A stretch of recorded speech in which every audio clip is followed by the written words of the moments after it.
All right, let's get started. So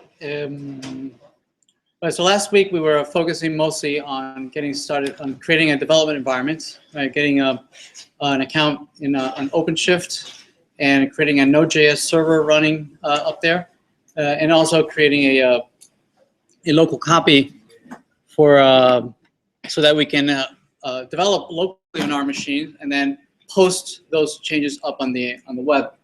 And looks like most of you have already done that. Some of you have been asking questions, have running into issues. Please come see me right after this class. Maybe we can work one-on-one to see if you run into any challenges, right? So we can work together, okay? And your environment should look somewhat like this. You have a OpenShift, and on OpenShift, you should have Node.js running on OpenShift, and you have also a Git that allows you to manage your files, right?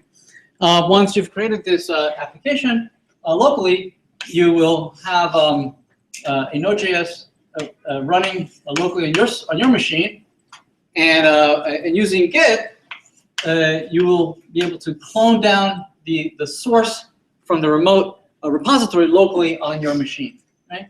And then using WebStorm, you should be able to open up that project and do development there. Okay, and once you feel comfortable with the content of your application, you then commit and push to the remote server and for deployment. Okay,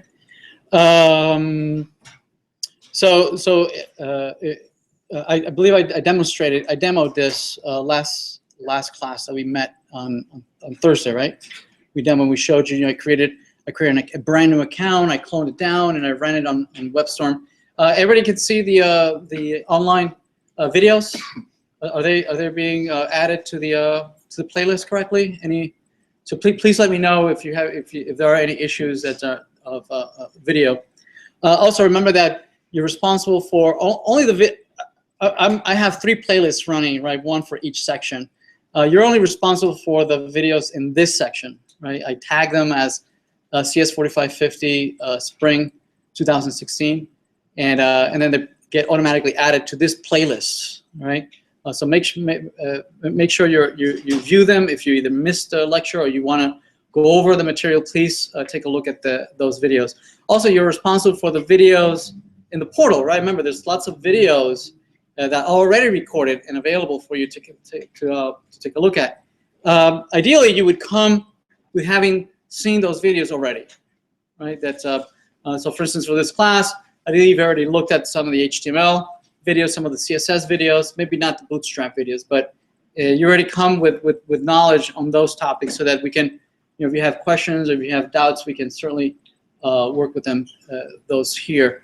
Ideally, you've worked out those videos, and then we can use what you covered there to build actual things, to build things here in class, right? So we can use that knowledge here, right?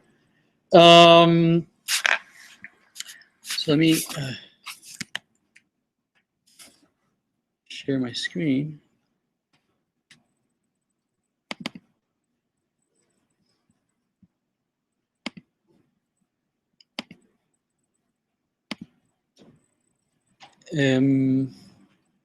Also, you should have access to his website, right? It's on Piazza. Everybody have access to his website? Somebody not have access to the website? Everybody has it. Okay, so it's linked here there in Piazza. Couple of things that I changed here. Office hours, I believe the same, right? So today at 1:30. So I expect you to come over if you need some help. So I made it a little more explicit. So you're responsible for creating a homepage, right? And that's going to be at the top level of your public directory in your project, right? And that homepage should have a picture of yourself, and it should have links to other parts of the same of your website. Certainly should have links to your assignment, right? Links to your project, links to any documentation. Yes? Sorry, what's the availability for this timing office hour? I'm here every day except Monday. So Tuesday, Wednesday, Thursdays, and Fridays. Right, so for about an hour and a half, 2 hours. But I'll be here, so if you're gonna come see me, I'm at 460A. Right, so it's in this building, 4th floor. Okay. Yeah. So the index, your homepage should have links to other parts of your application. So, certainly to your assignment, to your project, right, to your GitHub, right, where you're pushing daily, right, any changes that you're making to GitHub. It should have access to documentation of your project. So you're going to work on a project, right, and you're going to document it. You're going to tell me a little bit about the design, a little bit about the data that you're using, the pages that you're building. You're documenting it, and throughout the semester, I ask you to please document your project as you are building it. Okay. Document in a Google Docs, right? And so provide a link to that documentation here on your homepage. Okay. Also, I ask you to do a short, 5-minute video of you using your project. Okay. So this is a chance for you to to demo how great your project is. Make sure that you highlight some of the more interesting aspects, right? Make sure that I'm not missing out, missing any feature, right? That obviously you should focus on the more interesting aspect. I don't know that you could demo it for the whole thing for 5 minutes. You could go a little longer. Also, your page should reflect the effort that you're putting into this class, right? You should look fairly professional. You should feel comfortable and proud to share this link with a potential employer, right? To add it into your resume, right? So check out what I built. Check out how, the great value that I could bring to your organization, right? I should feel proud to share the homepage with other peers. Check out what my students are working on, right? Isn't this cool? So that's 5% of the grade. Participation.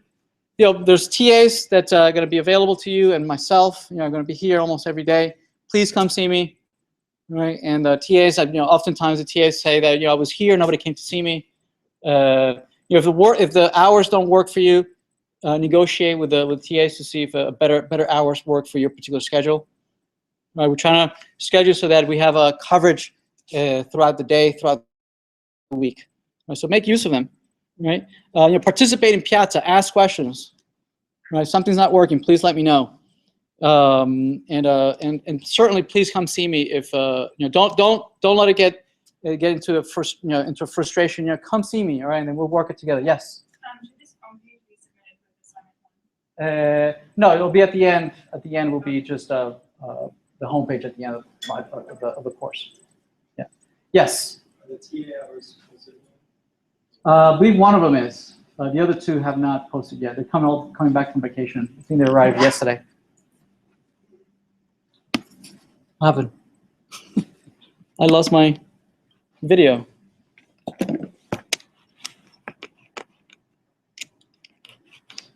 What happened to the video? Oh, did I touch something? All right, sorry about that. Sustained effort. So what I mean by this is that as you work on your assignments, as you work on your projects, right? Make sure to post your work, right, on GitHub. Right? Every little change you make, right? Don't just commit it and submit it, right? And add a small comment on what it is that you created. I just created my login page, right? I added the forms in the login page. I styled it, right? So every little effort that you make, getting closer to your goal, just commit and submit it, right? Or you can commit throughout the day, and maybe at the end of the day, then do one big push, right? Don't let it get to the end of the week, right? just I don't want to see, in GitHub gives me nice graphs, right, statistics of, what have you been doing for the last week or so, right? And what I want to try to avoid is you pushing everything towards the end, towards the due date, right? When I see there's a lot of activity towards right before when something is due, just spread out over smaller efforts, right? As opposed to leaving it to the end. Same thing for the project, right? I don't want to see that you haven't been doing much, right, for the first several months, and then you leave everything for the last couple of weeks. Okay. So in GitHub gives you these graphs, and I want to avoid these very intense peaks, very very deep peaks and valleys. So I like to smooth that out a little bit. Okay, you try to spread out your work throughout the entire semester. Okay, all right. Assignments and projects. Project. So you're gonna be working on a project of which you can choose. Now, there's a set of guidelines that I've put here on the first assignment, on the first project assignment, that all projects should follow.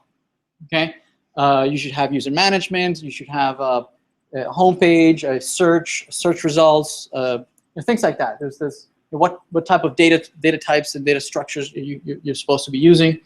If you meet these requirements, you can do whatever you want. Right? So whatever topic you choose, it's up to you. So there's not real need for me to give you an okay to work on something. If you meet those requirements, you really can, whatever topic you want to choose, that's fine. Okay. It's your website, right? It's you're hosting on your server, right? So we don't have any limitations that we used to have when we were hosting it locally on our machines, right? On university property. Right? So it's going to be on your servers. You can go. You can do whatever you want. On the assignments, I just put some policy here on just submitting late. Basically, if for every hour that you're late on your assignment, you lose 1 percentage point. Okay, so if you submit 20 hours later after the submission due date, right? Basically, you would lose 20% of the grade. Okay. Also, as you submit an assignment, notice that I say assignment in singular. Okay. As you submit the assignment, when you're done, when you reach a point that you want us to grade your assignment, you label the last commit, right, with assignment 1 or assignment 2 or assignment 3 or whatever label I ask you to use. Okay, and once you label it, you can keep working, right there on the same assignment, right, and work on assignment 2 right away. You don't have to wait for it to be graded. You can keep working, right? Because with those labels on GitHub, we can always go back. Right? We can always go back and see what your website looked like at any particular time, right? Also, you're not going to keep track of your assignments. So assignment 1, assignment 2, right? That's what GitHub is for. GitHub will keep track of these different versions, right? That's what versioning systems are for, right? Okay. Let's see. So last week we focused mostly on installing Node.js, Git, and MongoDB. Even though we're not going to use MongoDB for quite a while, you looked at all these videos. Right? Remember, you're responsible for viewing these videos, right? Hopefully, viewing these videos before coming to class. Okay. The user interface development. This is the next module we're going to be working on for the next couple weeks. Right, it's going to focus on 2 main technologies, right? HTML and CSS. And again, there's quite a few videos that have been already recorded that are available here in the lectures. Right? Bless you. And ideally, you've already watched these videos, but before coming to class. But I imagine you haven't just yet. But at least watch them before we see you again on Thursday. Okay, watch these HTML videos and these CSS videos and whatnot. Okay, right? They cover the basics of HTML, they cover the basics of CSS, right? And they will cover also the basics of Bootstrap. Okay, and you would already come with that knowledge, and then we're ready to use that to start building stuff here in class, right? Knowledge here, right?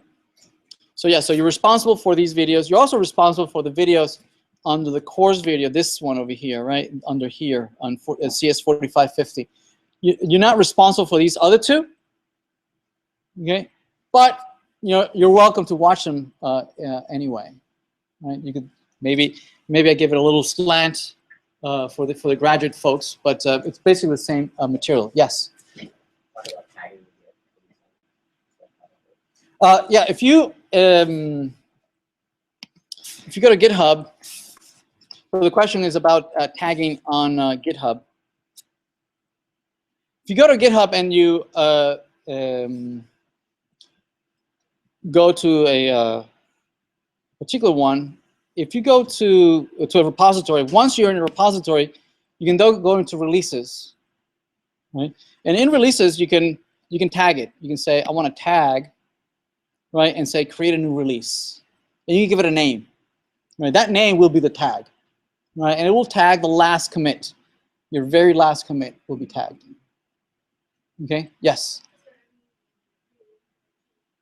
The assignment will tell you what tag to use. So for this one, for this first, for this assignment that we'll be introducing today, I ask you to just give it assignment 1. Use that tag. Okay? If you need to resubmit, say you submit a couple of days earlier, right, and you realize that you made a mistake and you want to resubmit, okay? Just use the same tag again, but at a later time. Okay? We will grade the last tag for that particular assignment. Yes.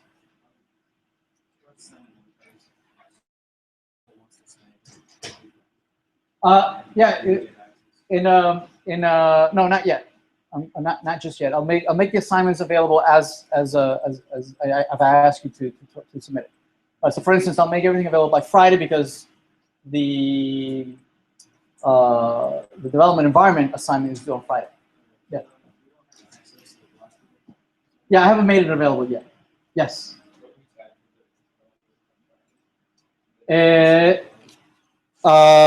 Development environment.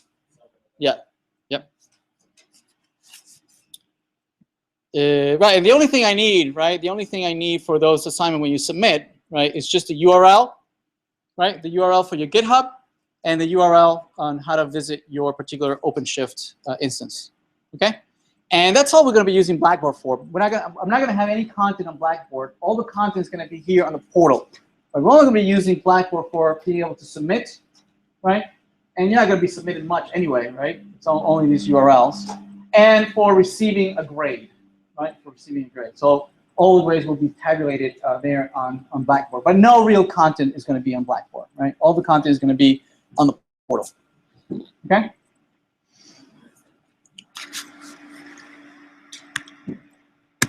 All right. Okay, so all right. So the next module, user interface development. Right. So for the next couple of weeks, we're going to be focusing on HTML and CSS and Bootstrap. Right. So we'll talk about the basics of HTML, basic of CSS. Although most of it is going to be covered on the videos that are already recorded, right? That you're responsible for taking a look at. But quickly, I want to be able to introduce Bootstrap, right? So HTML. Oops. Oops. What happened to my server? And we're gonna talk about the first assignments, the first 2 assignments. One of them is for the programming the client. Programming the user interface, and then also the assignment for the first project related assignment as well. Okay. All right, so let's talk about HTML and CSS. Just introduce those. Right. So HTML it's an XML-based language that is used for laying out a page, right, for adding content to a page. And it uses these pointy brackets all over the place, right, to as commands to the browser, right, to render things in a particular way, right. So, for instance, there's an element called h1, right, that tells the browser to render it as a header of type 1, right? Or there's another one of h2 that tells it to render also it's a header, but it's a little smaller, and there's h3, h4, and so on and so forth, right? Let me go here and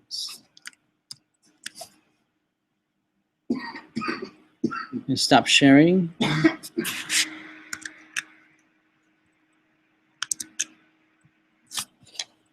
Right, so for instance, HTML.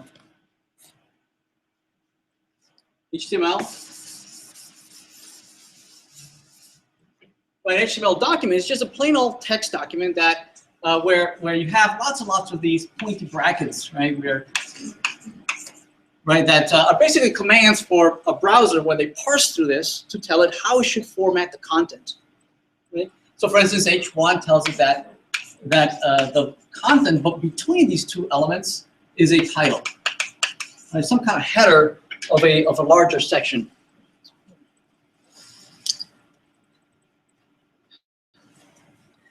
Right? If you don't put the content in any one of these elements, right? If you have just plain old text, right, and then you have paragraphs, right, and then you have text, and then you have lots of paragraphs, right, and just plain text, no pointy brackets anywhere, no elements, no tags anywhere.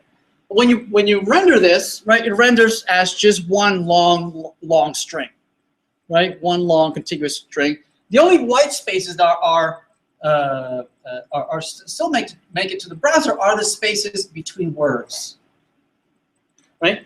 But any spaces that we might have used maybe for new lines, or maybe spaces to separate paragraphs, right? Or maybe any tabs at the beginning of a paragraph, all those are lost, right? Any white spaces, extra white spaces such as new lines or tabs or things like that, those are all lost, right? Or maybe you have something here that you want to like quote, right? You want to make a quote, things like that that is indented. Any indentation that we might add using white spaces, all that is lost, right? This way of laying it out is mostly for us humans, right? When we lay out stuff, right? You understand what's a paragraph and a heading, but a browser doesn't understand that, right? We have to be very explicit and say, hey, browser, this is a separate paragraph. I don't want you to just, render it one after another. I want you to separate these two, right? So we have to explicitly say the paragraph begins here and it ends here. This is where it ends. Okay? So we refer to these as elements or also tags, right? There's the paragraph element. There is the heading 1 element, right? And we say that anything between the we said that this is the opening tag, right? And this is the closing tag. Right? And they pair to one another, right? So an opening tag has a corresponding closing tag, right? We differentiate because it has a slash in front of it. Same element but with a slash. Same tag with a slash. We say that between the tags, we say that that's the body of the element. Okay. We also allow elements to have configurations. You can configure a paragraph. So you can say this is a paragraph, and then you can configure with name-value pairs. Names and values, names and values, names and values.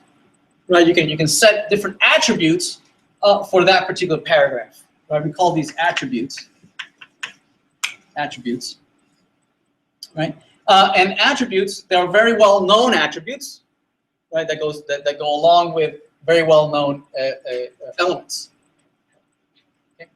Certain elements don't have a body. Right? So, for instance, the horizontal ruler, right? The horizontal line, right? Doesn't have a closing HR, right? And so the way we denote that is that if we open it, right, it has to have a closing. But if it doesn't have a closing, we close it by putting a slash after, right, at the end of the name of the element. Okay.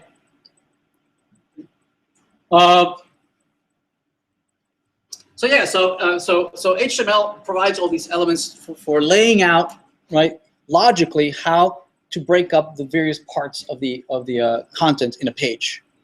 Okay, it used to be, well, it still is, that you can also style your page, right, and you can say, you can say things such as, what font to use, right, what size font, what color font you want to use, what background colors, right. Now, this was fine at the beginning when you were talking about just a few number of pages, right? But as the pages and the website and the online publishing exploded, became exponentially, people were creating huge numbers of pages, right? Managing a large number of pages became challenging, right? So that if a company was managing several hundred pages, imagine if they had to go and then where had to change the look and feel of all these pages, right? Maybe the content was mostly the same, but maybe they wanted to change colors, right? Or maybe they wanted to change the font, or maybe they wanted to make it, spice it up a little bit, right? They had to go and obviously they wanted to have consistency across all pages. Yes, if you change the header, right, to be of a different color, you want to make sure that all the pages, several hundred pages, also have the same header, the same color, the same font. You can't just change it for one. So it became challenging as a maintenance challenge to manage such a large number of pages. So a technique was created that allowed us to remove from the page, from a particular page, things that were common. Right? So if you had lots of pages that you were working on, right, there were certain things that were common. So for instance, the look and feel of all these pages was common. So instead of embedding it inside of the pages, we said, well, what if we instead move that outside, right? Move that outside, and then we can put here all that we need here to configure the look and feel, but then have all the pages referred to one single centralized place, right? And say, if we want to have a header of blue, I'll say only once, and then everybody can get that information from one centralized page, from one centralized place. Now it became easy, right, to manage hundreds of pages. Well, easier, right? Where mechanisms that allowed us to take things that are common and put them in a single place, right? The first effort that allowed us to do this is to, in fact, manage the look and feel, right? So we took out the styling from the pages, and we put it in a centralized place, and we put it in CSS files, or cascading style sheet files, right? Excuse me. And then each page, the only thing that it had is just had a single line of code that referred to this page, linked to this page. Load that page so that I can be styled, right? So this then is one of the first efforts to make things reusable, right? Another thing that we were able to do this is also any logic, right? Any logic that you might use in a page, such as JavaScript. Also, we could move that into a shared library, a shared library of JavaScript, right? That could be then linked, right? Loaded into each one of the pages, right? To deal with maybe dialogues or deal with validating forms, right? Instead of having the logic just copied and pasted in every single page, right? It was a much better solution to put it in a single place, and then load it in each one of the pages. And we're certainly going to follow this architecture, right? So this is going to be just HTML, no styling. There's no styling in HTML. Instead, any styling that's going to live in the CSS. No logic. Well, there's going to be some logic here, but the heavyweight logic is going to live here in the JavaScript. Okay, so today I like to focus on these two. I like to focus on those two. Right. So as we progressed, right, as we progressed and became more and more mature, these technologies became much more mature, and and more designers use CSS and built some good practices, right? Once the industry reaches a level of maturity, you start to see patterns, right? You still start to see that certain solutions work well, in a large segment of subset of problems, right? So instead of reinventing these solutions, right, people start gathering these as best practices, right? Best design design patterns, right? And certainly there have there have been certain libraries that have appeared that group together many of these best practices and design patterns. One of them, one of the libraries that we're going to be using in this class is Bootstrap. Okay, so Bootstrap is going to be a CSS library that we're going to be using throughout the this course, right? And it implements a lot of best practices, right, that are just ready to be used, right? Just ready to be applied in our websites, right? And I encourage you to use Bootstrap as much as possible, right? So that you're not reinventing things that have been already created, right? For instance, one of the things that this library and many other libraries like it, but this library in particular solves is being able to easily laying out your page. Okay, early on in HTML, HTML originally was meant for sharing, scientific publications, right? Yeah, and it had, the more or less allowed you to very easily create the layout of a published paper, right? You have headings, you have paragraphs, you have abstracts, right? You have subheadings, right? And then you have sections, right? And but as people started using this for other users, right? On your online magazines, online brochures, online whatever, right? Displaying products. As it grew on its own thing, it got to have its own life.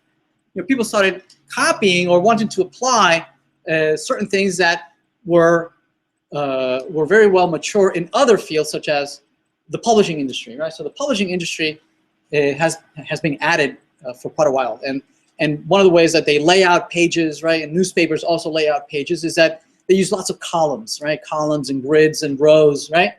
And we wanted, as a website, as a web grew, we started copying these same types of layout. They seem pretty effective, right?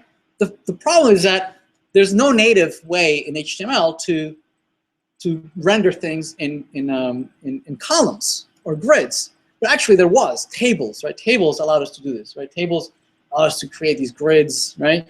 And we misused tables for quite a while to lay out pages this way, right? We wanted to have headers, we wanted to have footers, we wanted to have left-hand sides and right-hand sides, and we use tables for this, for laying out pages this way. But today it's recognized that tables should not be used for this, right? It's bad use of tables. Tables should be used for what their original intention was, right? To display tabular data, right? Things that have headings, right? That have records, right?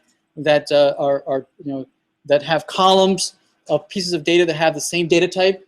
That's an appropriate use of tables, right? Not for laying out pages, right?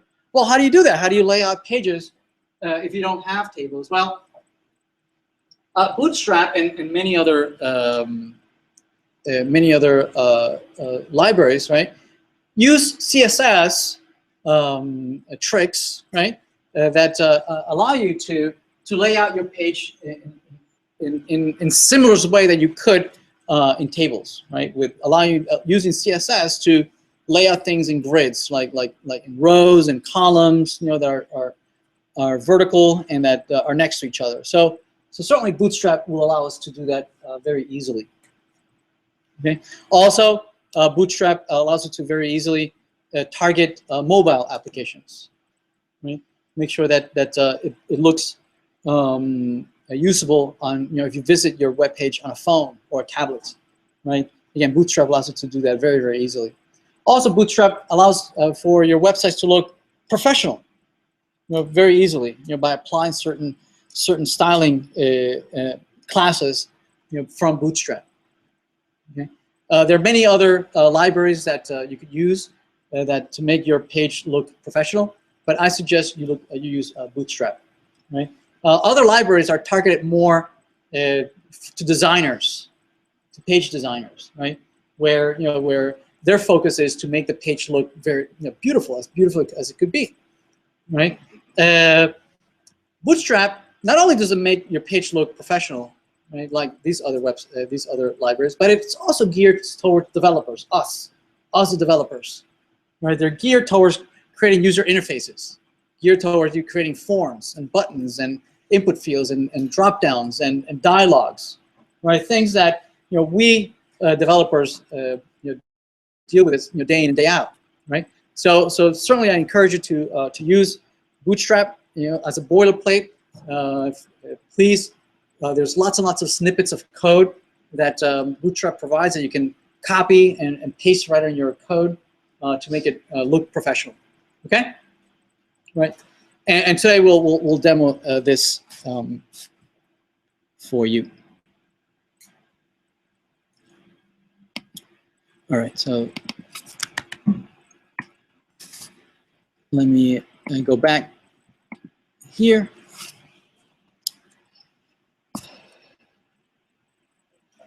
All right, so there's assignments for this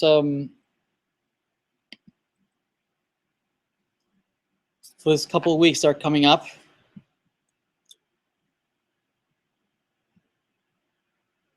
And the first assignment asks you to start working on a front end, right? So to use HTML, to use CSS, to use Bootstrap, to create something, right? Here we're going to be, throughout the semester, we're going to be working on the same project, right? On this assignment, right? So it's like a project, but we're all working on the same project, okay? And that's going to be the assignment, right? And the idea is that as you learn how to build something, as I handhold you through this assignment, right? You'll then be able to apply what you learn by building this standard assignment. You'll then be able to apply what you learn here to build whatever you're working on, whatever project you choose. Okay, right? And you should be able to apply the same things, the same concepts from this assignment to your own project, right? So it asks you to do all your work in a directory called assignment, right? Off of your public directory. And I believe we had done some of this already. Let me open up. Let me stop this. We had already done some of this. So let me open recent, and there it is, CS4550. We had already started working on the OpenShift for this, and I believe I had already mentioned that you should have a public directory. We did this, right? We created a public directory. Did we do this? If I see it here, right? We did this last Thursday, I believe, right? We created a public directory, and we created two directories right under there. We created the assignment directory and the project directory. Yes? And I'm asking you to do all your work, all your assignments under this directory, right? You're not going to keep track of different versions of the assignment, like assignment 1, assignment 2, assignment 3. It's going to be just the same assignment throughout the semester, right? In this first assignment, you're going to focus on the front end, right? On creating some first set of pages, like the home page, right? Creating the login page, the registration page. Certain pages you're going to be creating them under here.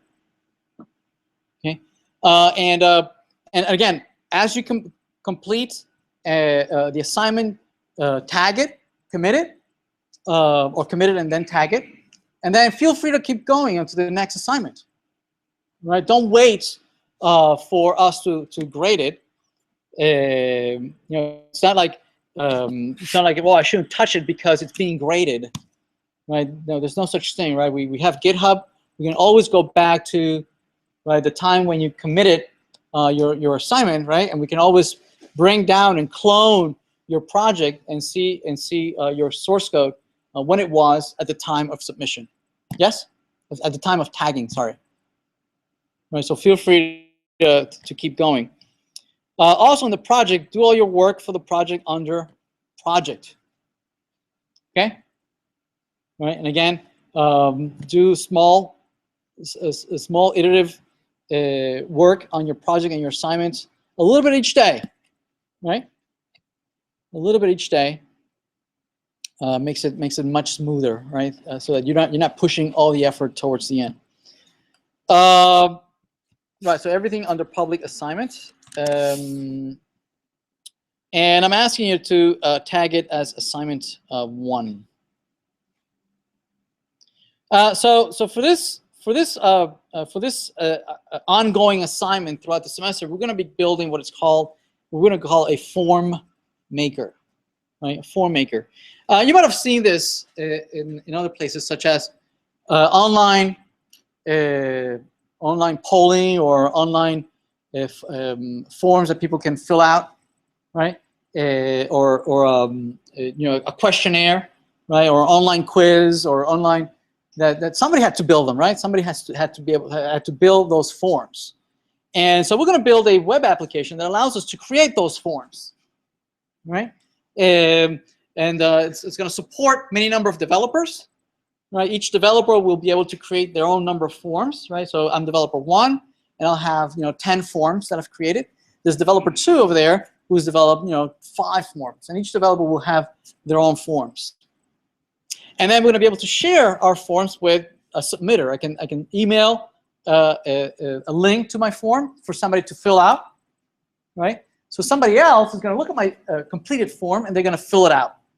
Yes, and me as a developer, I'll be able to see. Me as the creator of the form, I should be able to see all the data that has been submitted, right, from various users having fulfilled or filled out those forms. I should be able to see maybe in a tabular format, like in an Excel spreadsheet.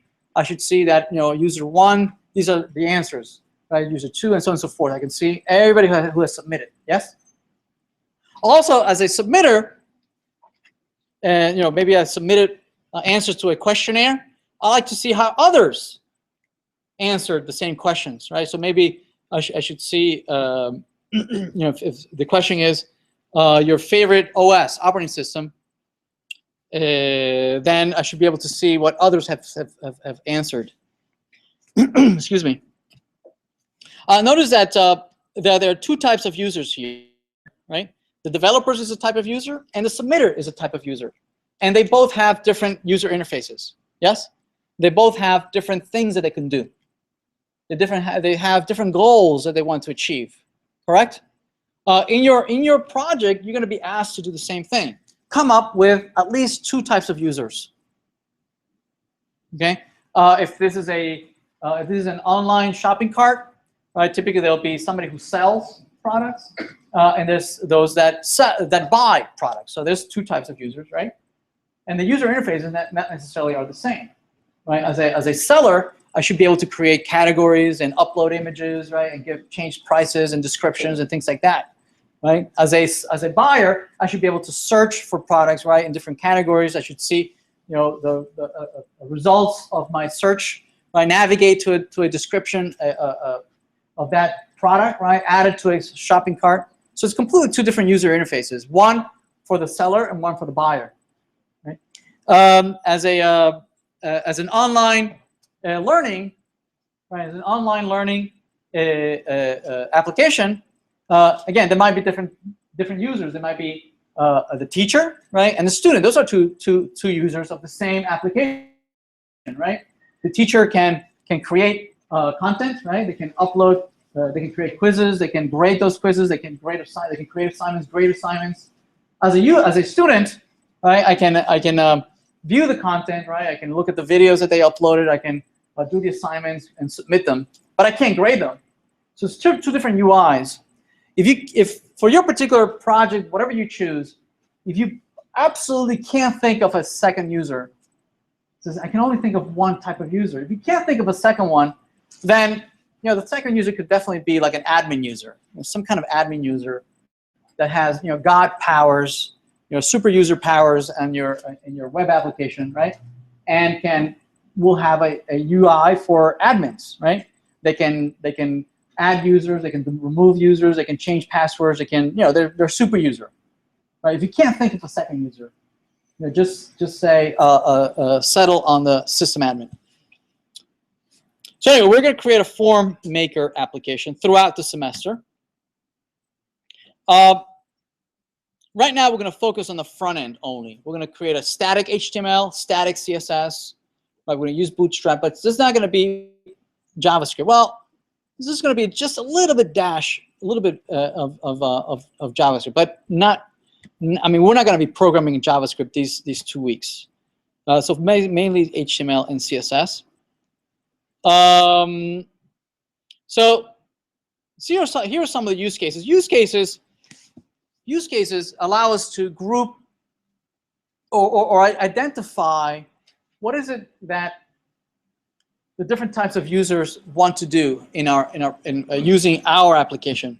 So first, we identify the types of users, right? We usually call these users, we call them actors. These are the actors, right, in our application, right? Most of the actors might be human actors, but not necessarily. Some actors might be other systems, right? We might be interacting with, right? We might be interacting with an online web application, right? But we might be interacting with Amazon, and if Amazon takes actions, right, like updates the status of an order or things like that, we can represent that as a third actor, right? Okay. Anyway, you can identify at least 2 of your actors, right? Here we have 2 actors: the developer of the forms, the one who creates the forms, and then the submitter, the one who views the form and fills out the form and submits it. Yes? Right? Anyway, the use cases allow us to identify what do these guys want to do? What do they want to do? What are the sort of things that motivate these actors as they use our application? Okay? So we can group them. One way to group the things that they want to do, we can group them by user, the type of user. For instance, developers. What do developers do? Well, developers can register, they can log in, they can view their profile, they can update their profile, they can log out. Another way of organizing it is by the domain object of interest. Domain object of interest, meaning these are the things that we're manipulating in our application, in our form maker application. What are we manipulating? We're manipulating forms, right? We're creating forms, deleting forms, updating forms, right? We're submitting forms. Forms everywhere. It's a subject of interest, yes? It's the subject of interest. For your project, you might have other subjects of interest. Somebody might do a website about music, right? And so you can search for music videos, you can like music videos, you can bookmark music videos, right? So your subject of interest is music. Or somebody might be doing something with IMDb. And so your particular subject of interest is movies. And somebody might be doing about cars, another about sports teams, another people about whatever you choose, yes? It'll be your particular subject of interest, yes? We're going to refer to it here as the domain object, the domain object. Here, my domain object for the assignment are forms. That's the domain object, yes? Sometimes, if you're seeing databases, sometimes these are also referred to as entities. This is one of several entities. Things that we want to keep track of the data. We want to keep track of the data about forms. What fields does it have, right? Who submitted what? Who created it? We want to keep track about data about the domain objects. We often refer to it as entities. Developers are also entities, right? But they're not the focus of our That's not a domain object, right? This is an actor who is manipulating the domain objects, right? They're creating the forms, they're deleting the forms, they're updating the forms. Yes? These are actors, but they're also entities, meaning we want to keep track of their data, right? We want to keep track of their username, their first name, their last name, their passwords. Yes? We call those entities. Anything that we want to keep track data of, right? We call it entities in general. It's a very generic term. Right? It's an entity. So everything we want to keep track of data, we call it an entity. So form is a domain object. You can choose your domain object. Here I've grouped use cases by the domain object forms. So what are the type of things we can do with forms? Hey, why can't I see that? Did I mute it? I didn't mute.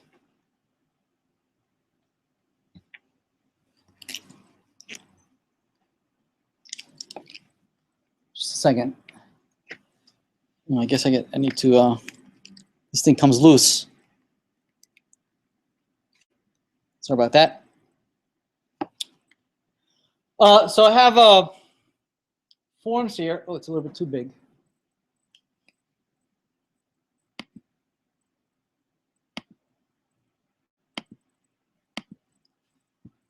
Yeah, so here are some use cases for the forms, right? And the actor who's doing it, right? So developers creates a form, developer updates a form, developer shares a form, developer accesses the submitted data for that form, right? The developer removes a form, right? So these use cases are going to inform us, what type of user interface would you need to fulfill all these use cases, right? It's going to so do I want to have just one big page where I can do everything? Well, maybe not. Maybe I should organize it either by the actor, or maybe I should organize it by the domain object. Like, how should I organize my pages and the actions that I can take? Here's another domain object, a field. So forms are made up of fields. Yes, a form that I might fill out. Right? One of the fields might be first name. The second field might be last name, right? Third field might be email. Those are fields inside of a form, yes? Right? So here are some of the use cases that I might need, right? A developer adds a field to a form, reorders the fields in a form, meaning I have a set of fields, right? A developer might want to reorder the ordering of a field, right? Want to move it up and down, a field that they added, right? Or they want to remove a field from a form, right? Okay. As a submitter, here I go back to the actor. A submitter is another actor. As a submitter, I like to be able to fill out a form, right? I like to submit a form. I like to see the statistics of that form, right? Who else submitted it? What are their answers, right, to the same form that I submit? Yes, right. So these use cases allow us to drive what are the requirements, right? What are the types of things that we'd like to be able to allow users to do? So the first assignment, your first project assignment, will be to come up with use cases. Right? Whatever you're thinking of doing, right? If it's a bookstore, right? Then you have to think of who the users are going to be. If this is the bookseller, right, or whoever's buying a book. If it's buying a book, well, the use case is for, and the domain object is what? The book. The book is the domain object. The actors are the seller and the buyer, right? So I like to, and the use cases might be, from the user's point of view, what I like to be able to do. I like to be able to search for books, right? View a result set of the books, navigate to a details page of the book, right? When I like to see the details of that book, right? I like to maybe like that book, maybe bookmark that book, add it to my favorites. So all those are use cases from the point of view of the buyer, right? Whoever comes to my website. Right? As a seller, I like to be able to add a new book. I like to be able to remove a book, change the price of a book, right? Add it to a particular category, right? Add some description to that book. Maybe add a link to Barnes & Noble or Amazon, right? Okay. So that's one of the first things that you'll do for your project. Identify who the actors are and identify the use cases for all those actors. Also note here that between developers and forms, these are both entities, right? We're both of these things, right? Both of these things, we're going to be storing data about them, right? Developers, we're going to store what? Username, password, right? Their first name, last name, right? So this is a record that's going to live in a database. Yes, we usually refer to it as an entity, as a generic term.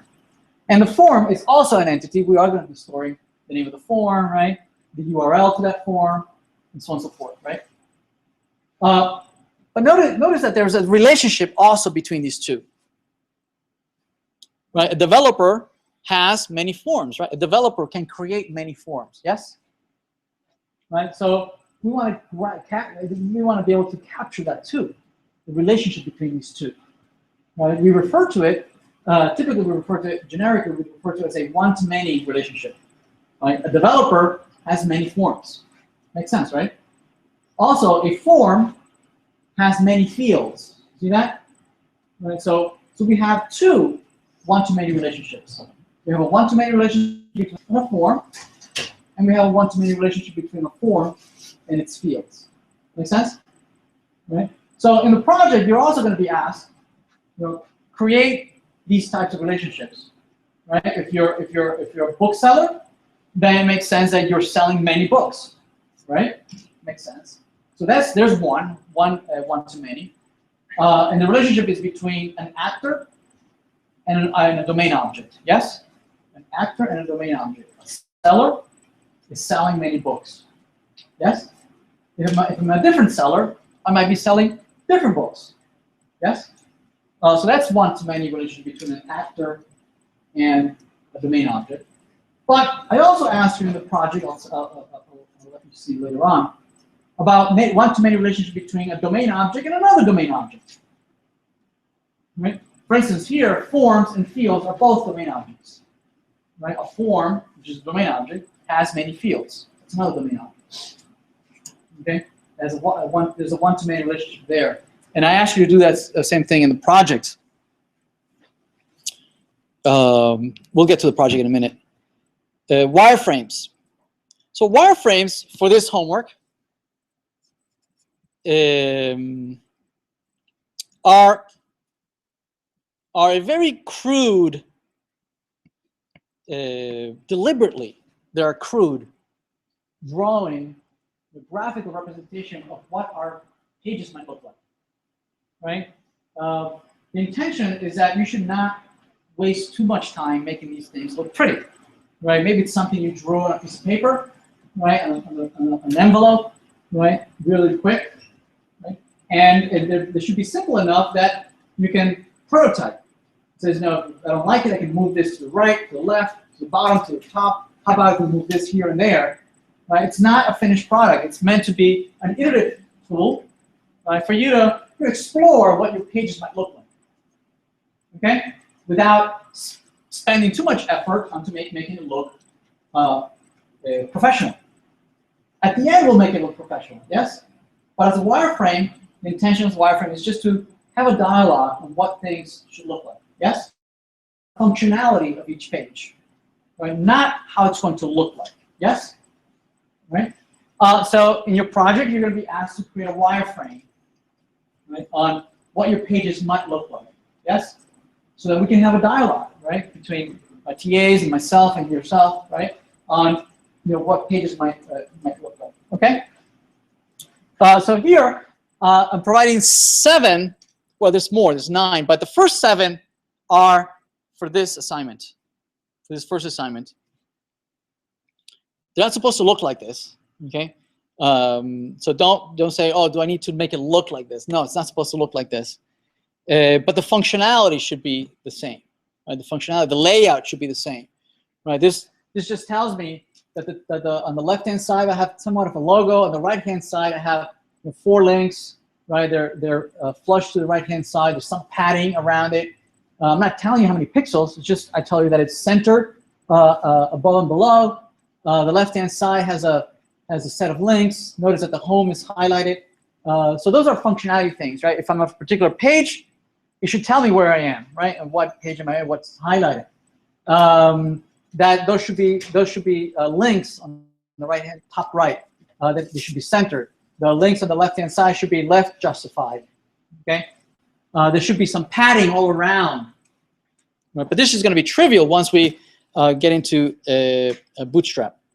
So this is going to be your home page. And yeah, where is it? Wait, I opened it twice.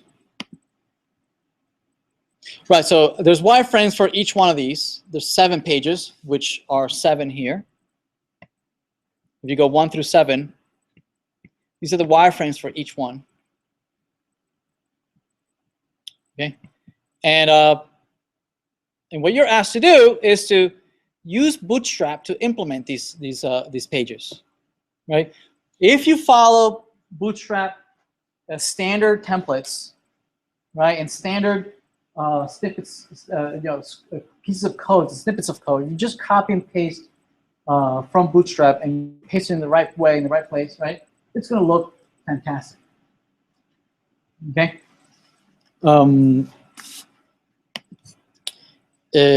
So first you'll create a home, register, login, and each one of them is listed here. So that's home, that's your login, your register, to register, your login, your profile after you log in.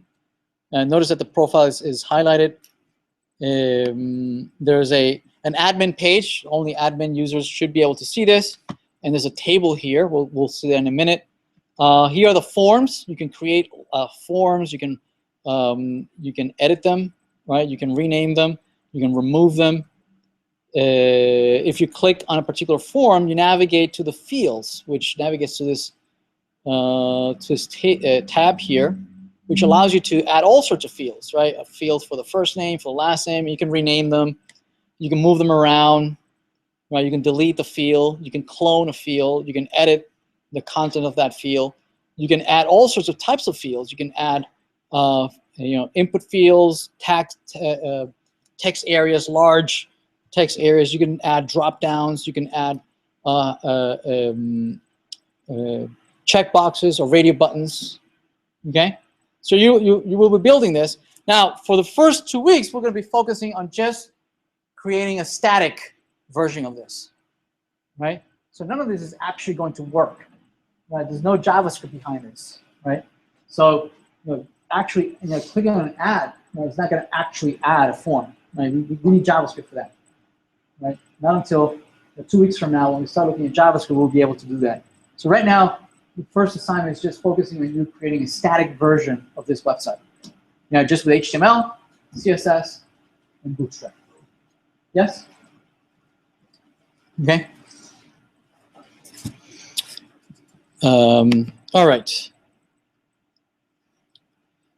So here's some general requirements. You need to do all your work under assignment, right? Do all your work under there. And right, so right here, right, under assignment, public assignment, do all your work under there. And these are the technologies you need to use. HTML, obviously, CSS, Bootstrap, jQuery. We're going to use jQuery, but only because we need to use the Bootstrap library. And the Bootstrap library depends on the jQuery library. We're not actually going to use jQuery right now, just yet. Okay. In 2 weeks' time, when we complete HTML and CSS, we'll start working with JavaScript and jQuery. Right. So it's only required for the Bootstrap JavaScript. We're going to include the Bootstrap JavaScript, and the only reason we're going to include Bootstrap is so that we're going to create something like this on the right-hand side. See that? Those 3 lines, right? And when you click it, you get a drop down, right? You get this menu. Right? We're going to implement something similar to that using Bootstrap, and it needs the Bootstrap JavaScript. Yes. Right. Other than that, we're not going to actually code in JavaScript. not just yet. All right? Although, if you feel comfortable with JavaScript, go ahead and start playing around with JavaScript. All right? But it's not required for this assignment. So this says, it says, this is general requirements. This asks you to don't start from scratch. Don't start from a scratch HTML page. Instead, use one of Bootstrap's templates. Okay, and we haven't gotten to CSS, we haven't gotten to Bootstrap just yet. So we'll be doing this over the next couple of lectures. So we'll be doing it, but I will demo it a little bit today. But we're going to be doing it several times, right? So you get the hang of it, right? What this says is that go to Bootstrap, and this link comes here. It comes here to this link over here. Oh, can't see that. Why can't you see that? Oh. Yeah, it's a projector. Okay, there it is, right?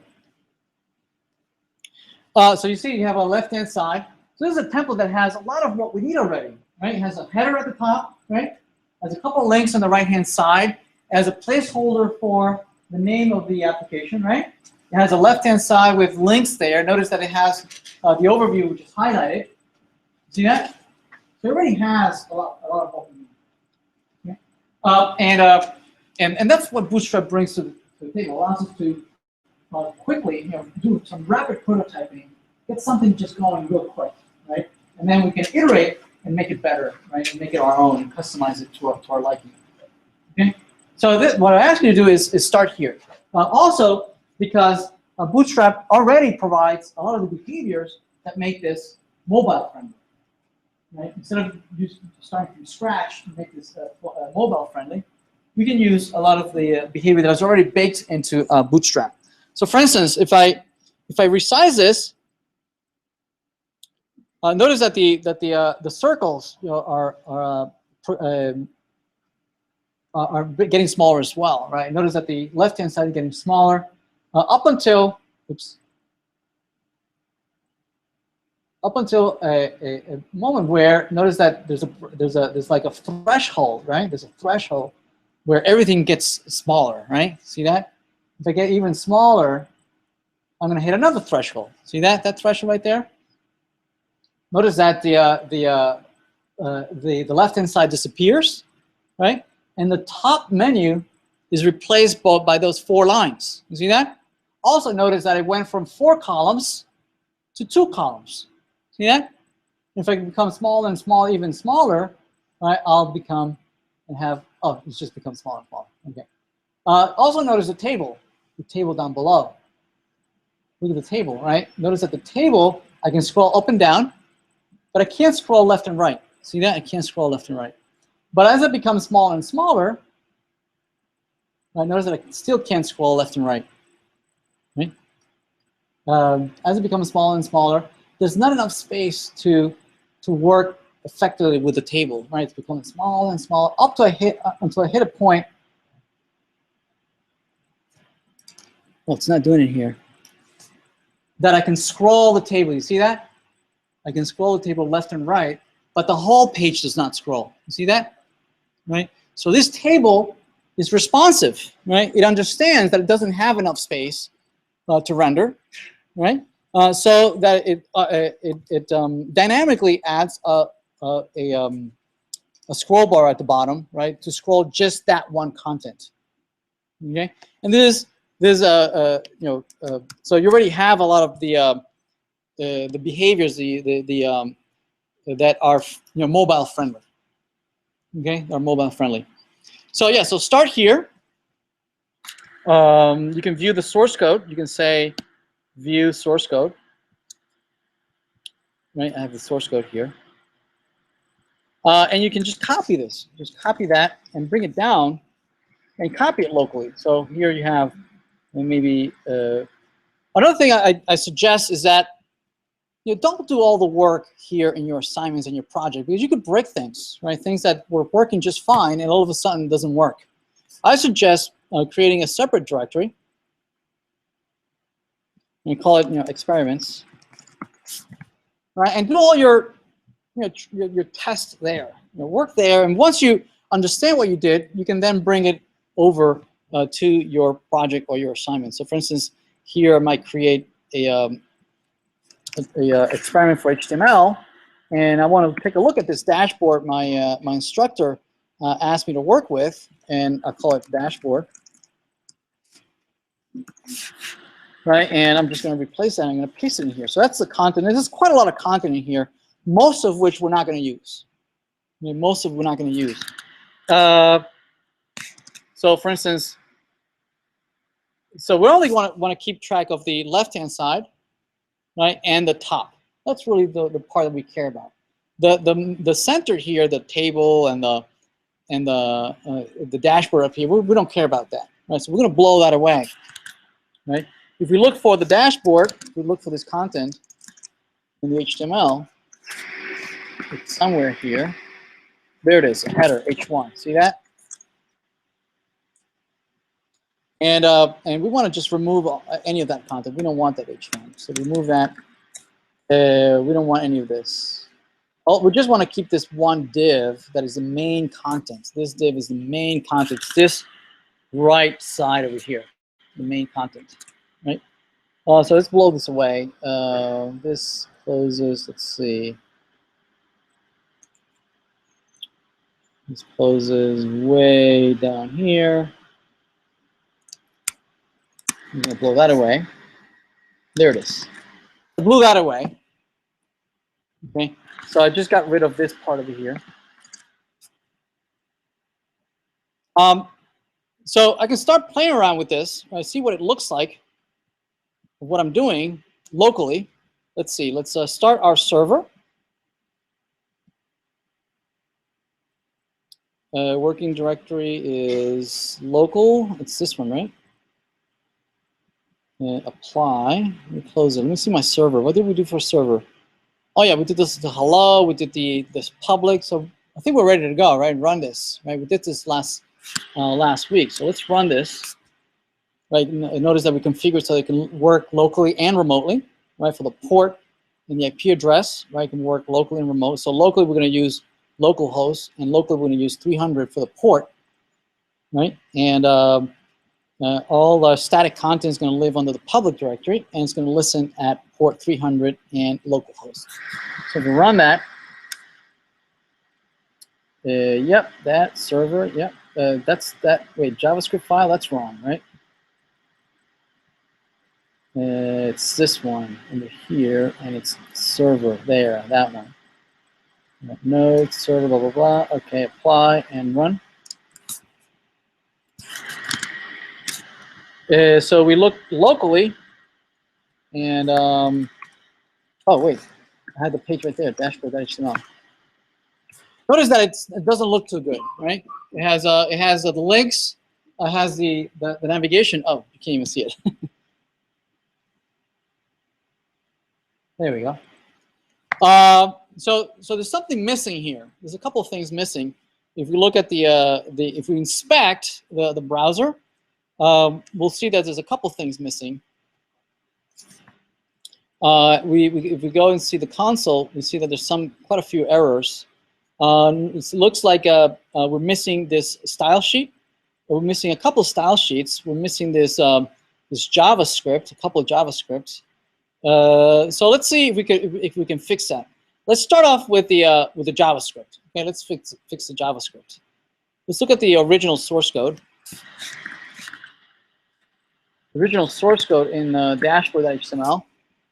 This one. Notice that, let's see, it's referring to bootstrap main.css. What else is it referring to? It's referring to this IE10 viewport. It's referring to this dashboard CSS, right? Right. So notice that in HTML,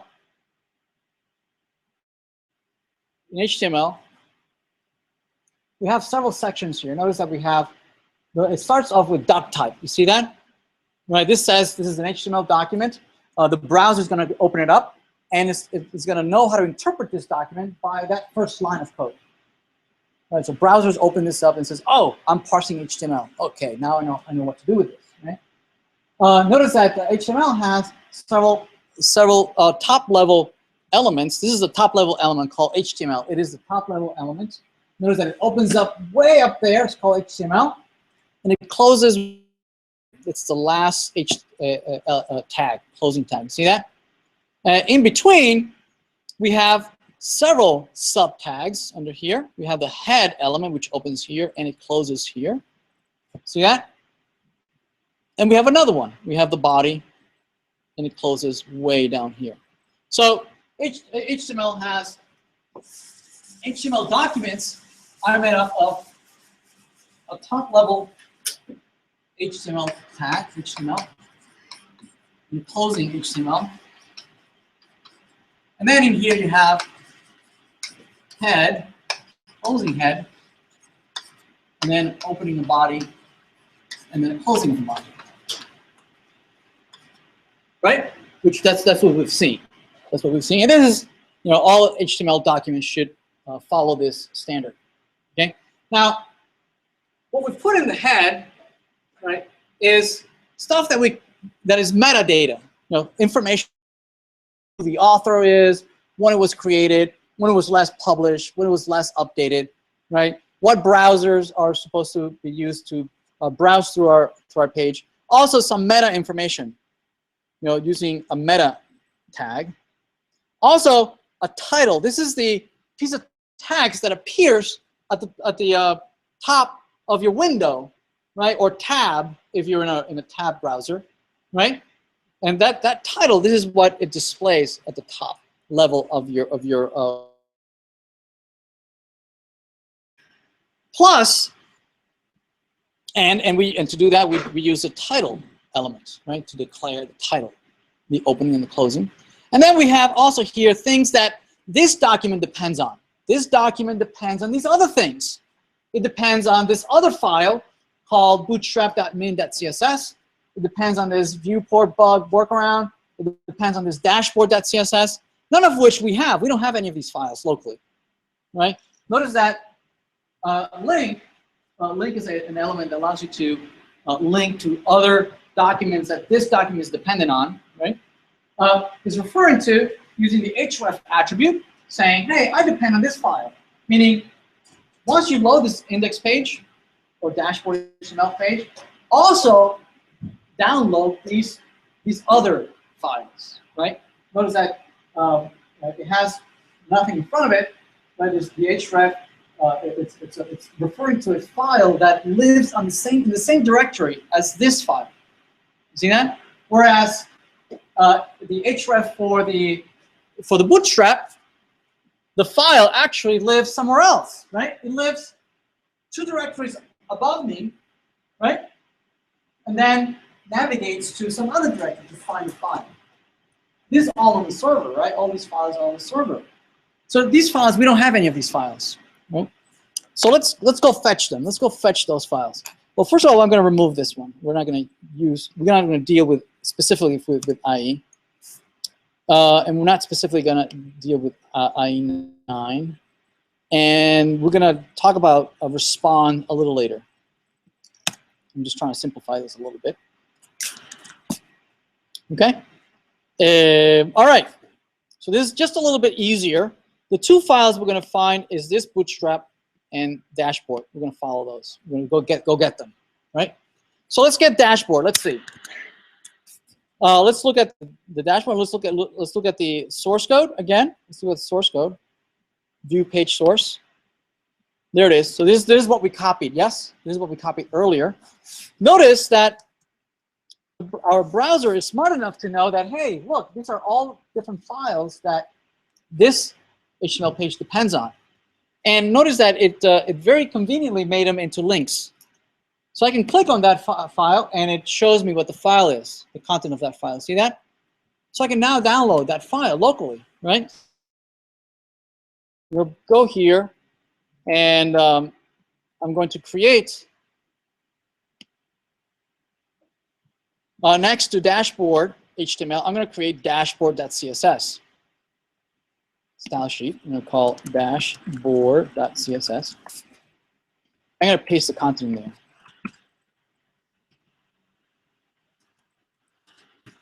Okay. All right. Now let's go back to my page, and I'm going to refresh to see if anything. It's a little bit better, right? Not much. Okay. We still need the other one, right? The Bootstrap library. So let's get the Bootstrap library. Okay. So we could do the same thing. We could go here, right, and just click on Bootstrap min CSS, download it. Just copy this and bring it the same technique. Right? We could do the same thing, but I'm going to discourage you from doing that. Right. So what we have here. What we have here is a reference to a local file, right? Just like here, this is referring to a local file. We could do the same thing. It would be okay to do the same thing. But better is referring to a file that is in a repository, okay? Let me talk about that a little bit. Let me stop sharing screen. So let's talk about that a little bit. So what happens when you ask for a document? So here's the Node.js running on OpenShift, right? Or anywhere, running somewhere. You have your server, and you have your index file here, index. And you have your dashboard here, .css. And other, you have Bootstrap. What happens is that, and these are all documents, right? A whole bunch of documents. When your browser comes, right, running on your machine, well, actually, you can have a whole bunch of browsers, right? You can have browser 1, browser 2, browser 3, browser N. So these are other people, right, that are visiting your website. Yes? Right, you created this. You created the index page. You created the dashboard.css. And you're hosting it as a server, right? And these are other folks, right, that have their browsers and they're visiting your really cool website, right? When they go there, they ask for the page, and the page gets downloaded and copied in their cache, right? And the browser starts rendering it, starts parsing through it, and it notices that the page has a link that is referring to other files. Yes? So it creates a second request. It says, oh, I need other files. I need to download dashboard CSS. I need to download bootstrap.css, right? So it makes one request for dashboard, makes another request for bootstrap.css. You see that? And they all get copied locally and rendered on the browser. Make sense? Everybody okay? And this happens the same for any browser that comes. Okay? Yes? Now, dashboard and index.html might be stylings that we wrote, we own. It's part of our copyright, right? Our part of our intellectual property, part of the company. Yes? Right? But Bootstrap is a library. It's a very common library. Everybody uses Bootstrap. Right? I don't own Bootstrap. Somebody else owns Bootstrap. Somebody else is responsible for maintaining Bootstrap. So we could improve the performance of downloading these files by putting this Bootstrap in a common place, in a common server, in a code repository, okay? And put it here, Bootstrap. Okay? Why is this better? Well, notice what happens here. When we go and fetch index.html, when we download these files, if the files, the browser is going to be smart enough. It's going to say, wait a minute, did anything change since yesterday? Well, I'm going to go to a server and see if anything changed. Nothing changed? okay, then I'm not going to bother re-downloading any of those files, right? Since none of them have changed, I'm going to use the cached version of my files. You see that? That's an optimization, right? Same thing for everybody here, right? It's the same thing for everybody. When they copied these three things. The next time they come around, they're not going to re-download the files. Okay? Everybody okay? That's for optimization purposes. And that's great, right? Because I haven't touched index, I haven't touched dashboard. But we can do an additional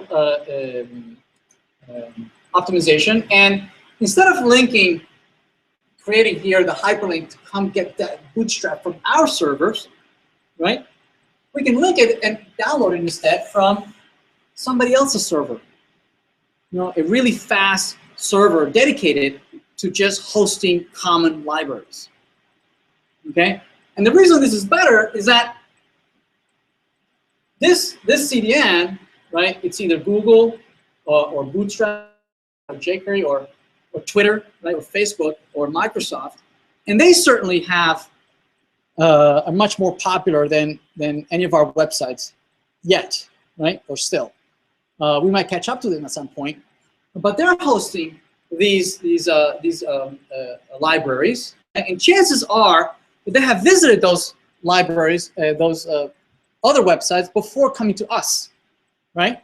So chances are that before we get to our page, chances are that they have already downloaded Bootstrap from this code repository. And they already have it copied already locally on their cache. You see that? So we're removing at least one download for each one of these folks that are visiting our page. You see that? Right?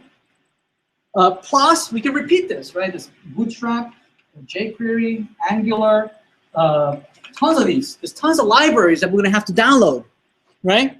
Tons of CSS and JavaScript. We can do the same technique over and over, you know, referring to CDNs as opposed to us hosting it, right? Because these are files that are just so common, right? We don't own them. Somebody else is responsible for them, right? Might as well link to the latest version, and that's it. Make sense? Right? So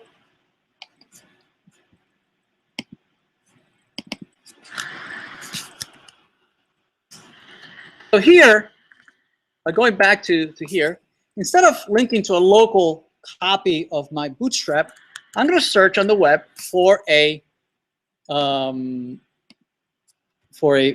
CDN. Oh, there it is. I have it. I've searched for it already. And there it is. That's a very well-known server, very well-known server that hosts a very well-known file. Right? I'm going to copy it. Right? If I paste it in here, and I say enter, notice that it's just a file. It's just a text file, right? With a lot of gibberish in there. See that? 1 second, an additional optimization. An additional optimization is that, notice I can't read this. Well, it's not meant for us to read. Right? It's not meant for us to read it. Notice that dashboard I was able to read. Where was it? Was able to read. See that? That's nice, with nice, you know, nice white space. Oh, by the way, any code that you create, not code that you link to, but code that you create should be nice and readable like this. You know, with lots of white spacing, lots of, you know, indentation, right? So this is nice to read.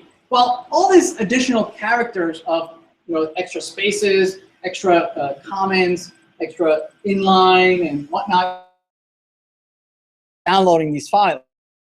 Yes? Right? And a typical thing to do is that when these files get published and made available online for everybody, they go through a process of minimization, right? Where all the additional extra white spaces, unnecessary white spaces, are removed. Okay? The computer doesn't need the comments, right? The browser doesn't need the comments, doesn't need the tabs, right? Doesn't need lines, right? So all that is stripped out. It's stripped out, and you end up with, you know, things like this, right? That the browser can still read, but it's probably half the size of what it used to be. Understand? Again, always trying to optimize. Right? So anyway, that URL we copied. We're going to paste it here. Paste that. There it is. Okay. All right. So let's try that again. Let's go back to our website that we're almost there. Let's refresh. Okay, that looks much better, right? So we have the left-hand side. We have the top level, right? Links. Right. One of the first things that you should do is, following the wireframes, right? Is replace the links over here, right? And replace the links over there. And I don't believe we have a search feature, right? Just yet, anyway, right? And you might want to hide that or comment that out. And replace these with, I believe it's home, profile, forms, things like that, right? And here with register, login, username. What else was there? Log out.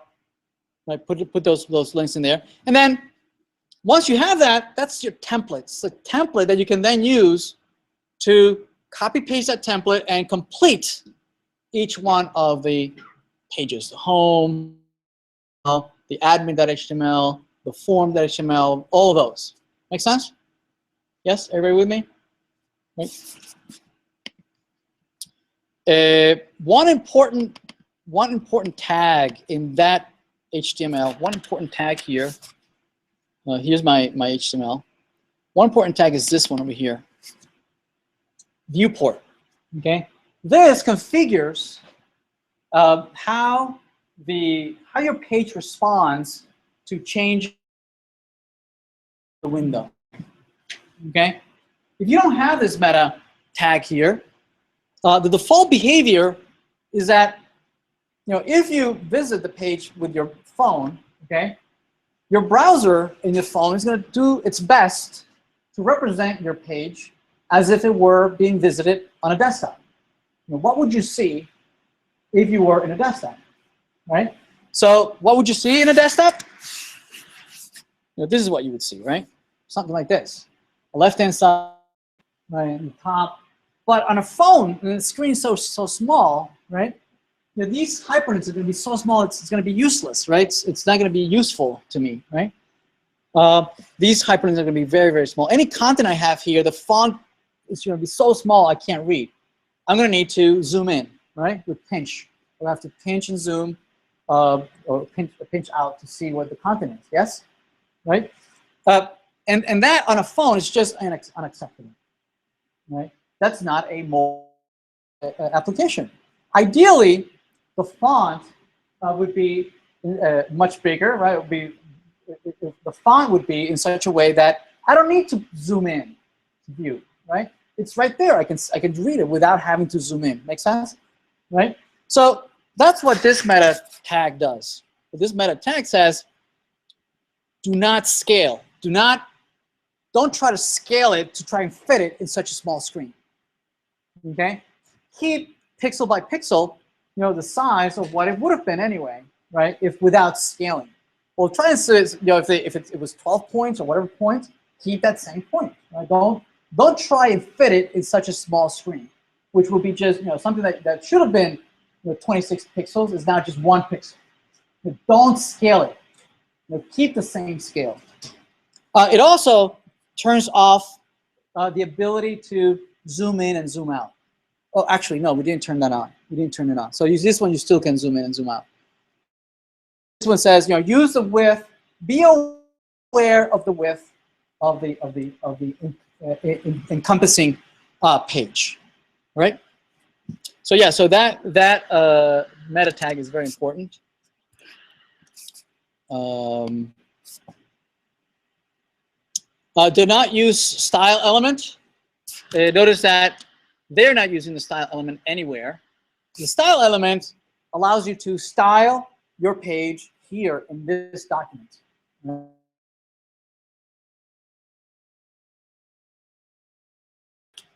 Bad practice, right? We made such an effort to put everything in CSS, that we should style, everything outside in CSS in CSS files instead of declaring things in here in our page. So no style tags. If you create your own style sheets because you want to add more styling, put it in a style.css file. So here, for instance,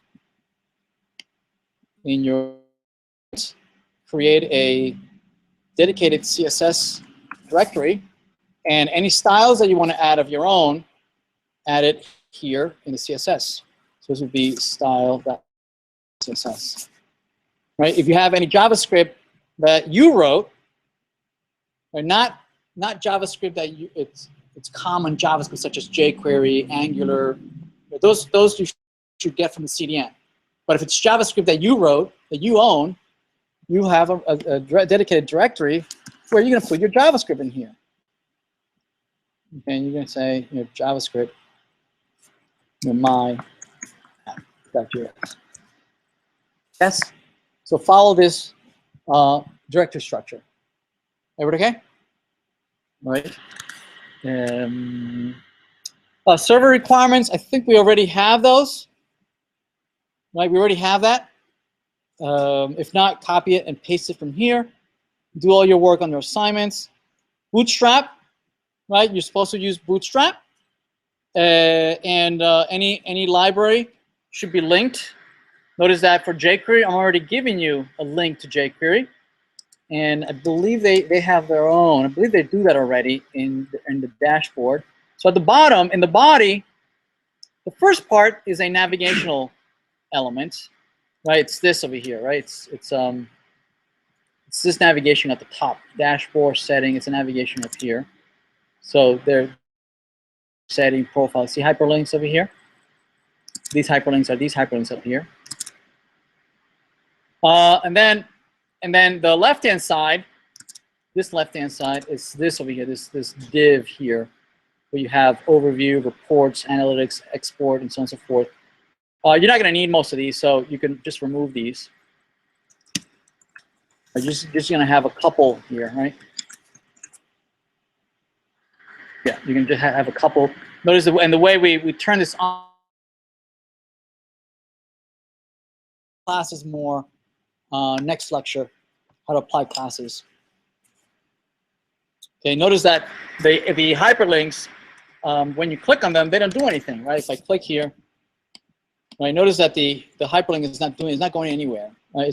These are all dummy hyperlinks, but you're going to make them navigate to other pages. Okay, right? What else? All right, we'll keep going over this. Start working on these. These are the requirements. Please ask on Piazza so that everybody can see the same questions and get the same answers. All right. I have office hours right now. If you want to come and chat, I'll be there till 3. All right. Thank you.